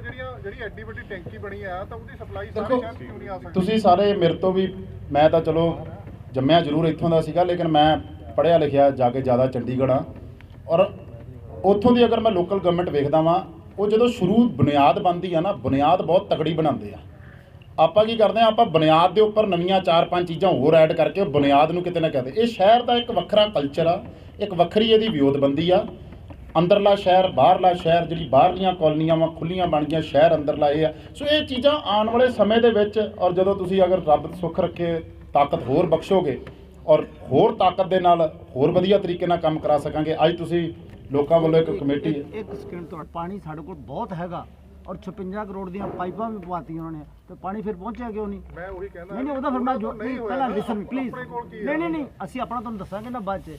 ਪਹਿਲਾਂ ਤਾਂ ਉਹ ਦੱਸਣ ਵੀ ਪਾਈਪਾਂ ਹੈਗੀਆਂ ਥੱਲੇ, ਜੇ ਹੈਗੀਆਂ ਨੇ ਤਾਂ ਪਾਣੀ ਕਿਉਂ ਨਹੀਂ? ਤੁਸੀਂ ਕਿਹਾ ਪਾਣੀ ਫालतू ਹੈਗਾ, ਮੇਰਾ ਇਹ ਸੋਚਣਾ ਨਹੀਂ ਹੈ। 56 ਕਰੋੜ ਰੁਪਈਆ ਉਹਨਾਂ ਨੇ ਜ਼ਮੀਨ 'ਚ ਗਰਕ ਕਰਤਾ ਚੀਮਾ ਸਾਹਿਬ ਨੇ। ਅਗਰ ਉਹ 'ਚ 16 ਕਰੋੜ ਵਾਸਤੇ ਅਲੱਗ ਤੋਂ ਇੱਕ ਕਨੈਕਸ਼ਨ ਲਿੱਤਾ ਹੁੰਦਾ, ਉਸ ਟੈਂਕੀ ਨੂੰ ਲਾਇਆ ਹੁੰਦਾ, ਤਾਂ ਪਾਣੀ ਸਭ ਘਰ 'ਚ ਹੁੰਦਾ। ਪਾਣੀ ਦੀ ਕਿੱਲਤ ਹੈ, ਸਰਪਲਸ ਪਾਣੀ ਨਹੀਂ ਹੈ, ਲੇਕਿਨ ਦੂਸਰਾ ਸੋਰਸ ਬਣਾਇਆ ਨਹੀਂ, ਇਹ ਨਲਾਇਕੀ ਹੋ ਗਈ। ਆਪਾਂ ਕੋਸ਼ਿਸ਼ ਕਰਾਂਗੇ, ਢਿੱਲੋਂ ਨੇ ਇਹੀ ਗੱਲ ਕਹੀ ਹੈ, ਇਹੀ ਜਦੋਂ ਉਹ ਸੋਰਸ ਕੰਪਲੀਟ ਹੋਏਗਾ ਫਿਰ ਪਾਣੀ ਪਹੁੰਚ ਪਾਏਗਾ। ਹਾਲੇ ਸਾਡੇ ਕੋਲ ਇੰਨਾ ਪਾਣੀ ਨਹੀਂ ਹੈ ਕਿ ਸਭ ਨੂੰ ਪਹੁੰਚ ਸਕਦਾ। ਤੁਹਾਡੇ ਜਵਾਬ ਦਾ ਇਹ ਹੈ। ਉਹਦਾ ਕਿਤੇ ਨਾ ਕਿਤੇ ਇਹ ਦੇਖਣ ਨੂੰ ਮਿਲਿਆ ਜਿਹੜਾ ਬੀਜੇਪੀ ਤੇ ਅਕਾਲੀ ਦਲ ਬਹੁਤ ਜ਼ਿਆਦਾ ਬੈਕਵਰਡ ਤੇ ਚਲੇ। ਬੜਾ ਵਧੀਆ ਸਵਾਲ ਤੁਹਾਡਾ। ਦੇਖੋ ਇਹ ਮੁੱਦਾ ਕਿਤੇ ਨਾ ਕਿਤੇ ਸਾਰੇ ਕਹਿੰਦੇ ਸੀ ਪਿੰਡਾਂ ਦਾ ਮੁੱਦਾ ਵਾ, ਇਹ ਇੱਕ ਕੀਤੇ ਦਾ ਮੁੱਦਾ ਵਾ, ਇੱਕ ਉਹ ਮਸਲਾ। ਲੇਕਿਨ ਜਿਸ ਤਰੀਕੇ ਨਾਲ ਸ਼ਹਿਰਾਂ ਨੇ 90% 80 ਤੋਂ 90% ਸੀਟਾਂ ਕਾਂਗਰਸ ਨੂੰ ਦਿੱਤੀਆਂ, ਉਹਨਾਂ ਨੇ ਇਹ ਮੋਦੀ ਨੂੰ ਵੀ ਮੈਸੇਜ ਦਿੱਤਾ, ਕਿਉਂਕਿ ਬੀਜੇਪੀ ਜਿਹੜੀ ਸੀ ਉਹ ਸੋਚਦੀ ਸੀ ਜੀ ਸ਼ਹਿਰਾਂ ਦੀ ਪਾਰਟੀ ਆ, ਸ਼ਹਿਰਾਂ ਦੇ ਵਿੱਚੋਂ ਕਿਤੇ 2 ਵੋਟਾਂ ਪਈਆਂ, ਸ਼ਾਇਦ ਆਪਣੇ ਵੀ ਇੱਥੇ ਕਿਤੇ 2 ਵੋਟਾਂ ਪਾ ਗਿਆ ਕੋਈ ਬੀਜੇਪੀ ਦੇ ਕੈਂਡੀਡੇਟ ਨੂੰ। ਇਹ ਹੈਰਾਨਗੀ ਵਾਲੀ ਗੱਲ ਆ, ਬੀਜੇਪੀ ਨੂੰ ਕੈਂਡੀਡੇਟ ਨਾ ਮਿਲਣ, ਬੀਜੇਪੀ ਸ਼ਹਿਰਾਂ ਦੇ ਵਿੱਚ ਕਿਤੇ ਪ੍ਰੈਜ਼ੈਂਸ ਨਾਲ ਰਜਿਸਟਰ ਕਰ ਸਕੇ। ਅਸ਼ਵਨੀ ਸ਼ਰਮਾ ਜੀ ਪਠਾਨਕੋਟ ਤੋਂ ਹਾਰਦੇ ਆ ਬੁਰੀ ਤਰ੍ਹਾਂ, ਆਪਣਾ ਕੀ ਕਹਿੰਦੇ ਹੀ ਉਹਨਾਂ ਦੇ ਤਿਕਸ਼ਨ ਸੂਦ ਜੀ ਦੇ ਘਰ ਵਾਲੀ ਹਾਰਦੇ ਆ। ਮੈਂ ਇਸ ਕਰਕੇ ਕਹਿ ਰਿਹਾ ਇਹਨਾਂ ਦੇ ਗੜ੍ਹ ਸੀਗੇ ਹੁਸ਼ਿਆਰਪੁਰ ਤੋਂ MP ਦੇ ਵਿੱਚ ਤਗੜੇ ਤਰੀਕੇ ਨਾਲ ਜਿੱਤੇ, ਕੈਂਡੀਡੇਟ ਨਾ ਮਿਲਣੇ। ਇਹ ਪੰਜਾਬ ਵਾਲਿਆਂ ਨੇ ਇਹ ਮੈਸੇਜ ਦਿੱਤਾ ਵੀ ਅਸੀਂ ਇਕੱਠੇ ਹਾਂ, ਸਾਨੂੰ ਵੱਖਵਾਦ ਔਰ ਸਾਨੂੰ ਇਹ ਵੱਖਰਾ ਕਰਕੇ ਨਾ ਵੇਖਿਆ ਜਾਵੇ, ਸਾਨੂੰ ਖਾਲਿਸਤਾਨੀ ਆਤੰਕਵਾਦੀ ਦੇ ਰੂਪ ਵਿੱਚ ਨਾ ਤੋਰਿਆ ਜਾਵੇ। ਪੰਜਾਬ ਦੇ ਸ਼ਹਿਰ ਵਾਲਿਆਂ ਨੇ ਇਸ ਕਿਸਾਨੀ ਅੰਦੋਲਨ ਦਾ ਸਮਰਥਨ ਕਰਦੇ ਹੋਏ ਇਹ ਵਿਸ਼ਵਾਸ ਦਿਵਾਇਆ, ਅਗਰ ਅਸੀਂ ਸੇਫ ਹਾਂ ਔਰ ਅਗਰ ਅਸੀਂ ਸਿਕਿਉਰ ਹਾਂ ਔਰ ਪੰਜਾਬ ਉਹ ਕਾਂਗਰਸ ਦੇ ਅੰਡਰ ਆ, ਨਾ ਉਹਨਾਂ ਨੇ ਬੀਜੇਪੀ ਨੂੰ ਪਾਈਆਂ, ਨਾ ਉਹਨਾਂ ਨੇ ਅਕਾਲੀ ਦਲ ਨੂੰ ਪਾਈਆਂ। ਆਮ ਆਦਮੀ ਜਿਹੜੀ ਸਭ ਤੋਂ ਵੱਧ ਡਰਾਮਾ ਪਖੰਡ ਕਰ ਰਹੀ ਆ, ਕਦੀ ਉੱਥੇ ਬਾਰਡਰ ਤੇ ਪਹੁੰਚ ਜਾਂਦੇ ਮੁੱਖ ਮੰਤਰੀ 10 ਕਿਸਾਨਾਂ ਨੂੰ ਮਿਲ ਕੇ ਕਹਿੰਦੇ ਮੈਂ ਕਿਸਾਨਾਂ ਨੂੰ ਮਿਲ ਆਇਆ, ਕਈ ਵਾਰ ਆਪਣਾ ਉਹਨਾਂ ਦੇ ਕੇਜਰੀਵਾਲ ਸਾਹਿਬ ਉੱਥੇ ਕਹਿੰਦੇ ਅਸੀਂ ਵਾਈਫਾਈ ਲਾਤਾ, ਕੀ ਲਾਤਾ, ਔਰ ਉੱਥੇ ਪੂਰੀ ਉਹਨਾਂ ਨੇ ਕੋਸ਼ਿਸ਼ ਕੀਤੀ ਵੜਨ ਦੀ, ਬਾਏ ਹੁੱਕ ਔਰ ਬਾਏ ਕਰੁੱਕ। ਲੇਕਿਨ ਲੋਕਾਂ ਨੇ ਇਹ ਦੱਸਤਾ ਵੀ ਲੋਕੀ ਇਕੱਲੇ ਫੇਸਬੁੱਕ ਔਰ ਟਵਿੱਟਰ ਦੀ ਰਾਜਨੀਤੀ ਦੇ ਉੱਤੇ ਨਹੀਂ ਪ੍ਰਭਾਵਿਤ ਹੋ ਕੇ ਸਰਕਾਰਾਂ ਬਣਾ ਸਕਦੇ। ਉਹ ਲੋਕ ਸਮਝਦਾਰ ਆ, ਵੋਟਰ ਸਮਝਦਾਰ ਆ, ਔਰ ਉਸ ਹਿਸਾਬ ਨਾਲ ਹੀ ਸਰਕਾਰਾਂ ਬਣਨਗੀਆਂ ਜਿਹੜੇ ਲੋਕ ਕੰਮ ਕਰਨਗੇ ਔਰ ਇਹ ਕਰਨਗੇ। ਇਸ ਤੋਂ ਇਲਾਵਾ ਰੋਪੜ ਸ਼ਹਿਰ ਕੈਂਡੀਡੇਟ ਨਹੀਂ ਮਿਲੇ, ਨਹੀਂ ਬੀਜੇਪੀ ਦੀ ਵਾਧਾ ਕਿ ਆਪ ਦੀ ਵਾਧਾ? ਬੀਜੇਪੀ ਦੀ। ਮੈਂ ਇਹੀ ਕਹਿ ਰਿਹਾ, ਅਗਰ ਇਸ ਇਲੈਕਸ਼ਨਾਂ ਦੇ ਵਿੱਚ ਸਭ ਤੋਂ ਵੱਧ, ਤੁਹਾਨੂੰ ਮੈਂ ਇੱਕ ਹੋਰ ਗੱਲ ਦੱਸਦਾ, ਇੰਡੀਪੈਂਡੈਂਟ ਵੀ ਇਹਨਾਂ ਦੋਵਾਂ ਤੋਂ ਜ਼ਿਆਦਾ ਵਾ। ਜਿਹੜੀ ਇੰਡੀਪੈਂਡੈਂਟਾਂ ਦੀ ਗਿਣਤੀ ਆ ਮੈਂ ਤੁਹਾਨੂੰ ਦੱਸ ਦਿੰਦਾ, ਅਗਰ ਇੱਕ ਮੇਰਾ ਫੋਨ ਦੇ ਹੀ ਦੂਜੇ ਵਾਲਾ ਮੈਂ ਤੁਹਾਨੂੰ ਦੱਸ ਦਿੰਦਾ ਵੀ ਪੰਜਾਬ 1400 ਦੇ ਆਸ-ਪਾਸ ਕਾਂਗਰਸੀ ਉਮੀਦਵਾਰ ਜਿੱਤੇ ਆ। ਦੂਜੇ ਨੰਬਰ ਤੇ ਅਕਾਲੀ ਦਲ ਕਿਤੇ ਮਾੜੀ ਮੋਟੀ 200-250 ਦੇ ਆਸ-ਪਾਸ ਆ। ਅਕਾਲੀ ਦਲ ਤੋਂ 10-15 ਘੱਟ ਹੀ ਇੰਡੀਪੈਂਡੈਂਟ ਆ। ਉਹ ਤੋਂ ਮਗਰ ਬੀਜੇਪੀ ਔਰ ਉਹ ਤੋਂ ਮਗਰ ਆਪ ਆ, ਜਾਂ ਆਪ ਅੱਗੇ ਬੀਜੇਪੀ, ਮਤਲਬ ਇਹਨਾਂ 'ਚ ਵੀ 10 ਮਤਲਬ ਆਜ਼ਾਦ ਉਮੀਦਵਾਰਾਂ ਤੋਂ ਵੀ ਮਗਰ ਇਹ ਚਲੇ ਗਏ ਜਿਹੜੇ ਕਹਿੰਦੇ ਸੀ ਵੀ ਅਸੀਂ ਪਤਾ ਨਹੀਂ ਕੀ ਕਰ ਦੇਣਾ। ਔਰ ਕੱਲ ਹੈਰਾਨੀ ਜੋ ਇਹਨਾਂ ਦਾ ਚੀਮਾ ਸਾਹਿਬ ਦਾ ਬਿਆਨ ਆ ਰਿਹਾ ਵੀ ਸਾਨੂੰ ਬਹੁਤ ਤਗੜੀ ਮਤਲਬ ਐਂਟਰੀ ਮਿਲ ਗਈ ਸ਼ਹਿਰਾਂ 'ਚ, 2% ਵੋਟ ਜਿੱਤੇ ਹੋਣ। ਔਰ ਉਸ ਸ਼ਹਿਰ ਮਤਲਬ ਇਹ ਤਾਂ ਉਹੀ ਗੱਲ ਹੋ ਗਈ ਵੀ ਇਹਨਾਂ ਦਾ ਜਿਹੜਾ ਇੱਕ ਲਿਫਾਫਾ ਸੀ। ਔਰ ਇਹ ਵੱਡੀ ਗੱਲ ਇਹ ਉਮੜ ਕੇ ਆ ਰਹੀ ਆ ਵੀ ਆਉਣ ਵਾਲੇ ਸਮੇਂ ਦੇ ਵਿੱਚ ਜਿਹੜੀ ਲੜਾਈ ਆ ਉਹ ਕਿਹੜੀ ਪਾਰਟੀ ਦੇਊਗੀ ਕਾਂਗਰਸ ਪਾਰਟੀ ਨੂੰ। ਸਾਰੇ ਕਹਿੰਦੇ ਸੈਮੀਫਾਈਨਲ ਹੈ ਨਾ, ਸੈਮੀਫਾਈਨਲ ਜਿਹੜੀਆਂ ਟੀਮਾਂ ਹਾਰ ਜਾਂਦੀਆਂ ਉਹ ਫਿਰ ਦੁਬਾਰਾ ਫਾਈਨਲ 'ਚ ਨਹੀਂ ਆਉਂਦੀਆਂ। ਸੋ ਫਾਈਨਲ 'ਚ ਕਿਹੜੀ ਸ਼ਾਇਦ ਕੋਈ ਨਵੀਂ ਪਾਰਟੀ ਨਾ ਆ ਜਾਏ ਜਾਂ ਕੋਈ ਕਿਤੋਂ ਨਾ ਉੱਠ ਖੜੇ, ਇਹ ਵੱਡੀ ਮਸਲਾ ਰਹੂਗਾ। ਸੈਮੀਫਾਈਨਲ 'ਚ ਹਾਰੀਆਂ ਹੋਈਆਂ ਟੀਮਾਂ ਫਾਈਨਲ 'ਚ ਆਉਂਦੀਆਂ ਕਿ ਨਹੀਂ ਆਉਂਦੀਆਂ, ਇਹ ਵੀ ਵੇਖਣਾ ਪਊਗਾ। ਦੇਖੋ ਅਗਰ ਤੁਸੀਂ ਕਹੋ ਅਕਾਲੀ ਦਲ ਅੱਜ ਵੀ 26-27% ਤਾਂ ਚਟਾਲਿਆਂ ਨੂੰ ਵੀ ਇੰਨੇ ਸਾਲ ਹੋ ਗਏ 26-27% ਤਾਂ ਪੈਂਦੀ ਰਹਿੰਦੀ, ਲੇਕਿਨ ਸਰਕਾਰ ਬਣਾਉਣ ਦੀ ਸ਼ਮਤਾ ਨਹੀਂ ਰੱਖਦੇ। ਸੋ ਉਹੀ ਰਹੂਗੀ। ਔਰ ਮੇਰੀ ਇੱਕ ਚੀਮਾ ਸਾਹਿਬ ਨੂੰ ਵੀ ਅਪੀਲ ਰਹੂਗੀ, ਇਹ ਵੀ ਗੱਲਾਂ ਸੁਣਨ 'ਚ ਆ ਰਹੀਆਂ ਵੀ ਜਿਵੇਂ ਪਹਿਲਾਂ ਇਹ ਚਲਾ ਦਿੰਦੇ ਸੀ, ਮੈਂ ਓਪਨ ਨਹੀਂ ਚਲਾਉਂਦਾ। ਚੀਮਾ ਸਾਹਿਬ ਕਿਤੇ ਸੀਟ ਤਾਂ ਨਹੀਂ ਛੱਡ ਰਹੇ? ਇਹ ਵੀ ਗੱਲ ਦਾ ਜਰਾ ਤੁਸੀਂ ਸਵਾਲ ਉਹਨਾਂ ਤੋਂ ਜ਼ਰੂਰ ਪੁੱਛ ਲਿਓ, ਕਿਤੇ ਇੱਥੋਂ ਛੱਡ ਕੇ ਕਿਤੇ ਇੱਧਰ ਉੱਧਰ ਨਾ ਜਾਣ। ਸੋ ਇਹ ਵੀ ਇੱਕ ਮਸਲਾ ਰਹੂਗਾ। ਤੁਸੀਂ ਰੀਪੋਲਿੰਗ ਦੀ ਗੱਲ ਕੀਤੀ ਹੈ, ਮੱਕੇ ਵਾਲੇ ਬਾਰ ਤੋਂ ਰੀਪੋਲਿੰਗ ਦੀ ਕੋਈ ਕਰਾਓਗੇ? ਹਾਂਜੀ, ਮੈਂ ਤਾਂ ਪਹਿਲਾਂ ਆਪ ਗੱਲ ਕਰਤੀ। ਤੁਸੀਂ ਇੰਟੈਲੀਜੈਂਟ ਪੱਤਰਕਾਰ ਹੋ, ਗੱਲਾਂ 'ਚੋਂ ਫੜ ਲਿਆ ਕਰੋ। ਕਹਿ ਤਾਂ ਰਿਹਾ ਵਾਂ, ਤੁਸੀਂ ਫਿਰ ਦੁਬਾਰਾ ਉਹੀ ਸਵਾਲ ਟਾਈਮ ਕਲੀਅਰ ਕਰ ਦਿਓ ਥੋੜਾ ਜਿਹਾ ਜੀ, ਐਡਜਸਟਮੈਂਟ ਕਿਆ ਹੋ ਗਿਆ? ਇੱਕ ਭਾਈਚਾਰਕ ਸਾਂਝ ਬਹੁਤ ਜ਼ਰੂਰੀ ਆ ਰਾਜਨੀਤੀ ਔਰ ਡੈਮੋਕ੍ਰੇਸੀ 'ਚ। ਲੋਕੀ ਕਹਿ ਦਿੰਦੇ ਆ ਥੱਲੇ ਵੀ ਲੋਕਾਂ ਦੇ ਵਿੱਚ ਤਾਂ ਹੀ ਮੈਸੇਜ ਜਾਊਗਾ। ਮੁੱਦਿਆਂ ਦੀ ਰਾਜਨੀਤੀ ਕਦੋਂ ਹੋਊਗੀ? ਜਦੋਂ ਤੁਸੀਂ ਆਪਸ 'ਚ ਜਦੋਂ ਬੋਲਣਾ ਹੀ ਨਹੀਂ ਕਿਸੇ ਨਾਲ। ਮੈਂ ਕੱਟਦਾ ਗੱਲ, ਪਹਿਲਾਂ ਤੁਸੀਂ ਸੱਦਾ ਦੇ ਦਿਓ। ਚਲੋ ਸੱਦਾ ਦੇ ਦਿੰਦੇ ਆ। ਇਹਦੇ ਅੰਦਰ ਕੀ ਆ ਦੇਖੋ, ਅੱਜ ਨਾ ਮੈਂ ਹੁਣ ਚੰਗਾ ਨਹੀਂ ਲੱਗਦਾ ਇਸ ਟਾਈਮ, ਸ਼ਾਇਦ ਥੋੜੇ ਅਗਲੇ ਕਹਿਣਗੇ ਸਵਾਦ ਜਿਹਾ ਲੈਂਦੇ ਆ, ਹੁਣ ਅਸੀਂ ਆਪ ਹੀ ਚੱਲ ਜਾਾਂਗੇ। ਕੋਈ ਗੱਲ ਨਹੀਂ, ਤੁਸੀਂ ਐਵੇਂ ਸ਼ਰਾਰਤਾਂ ਨਾ ਕਰਾਇਆ ਕਰੋ, ਐਵੇਂ ਗੱਲ ਜੀ ਅੱਗੇ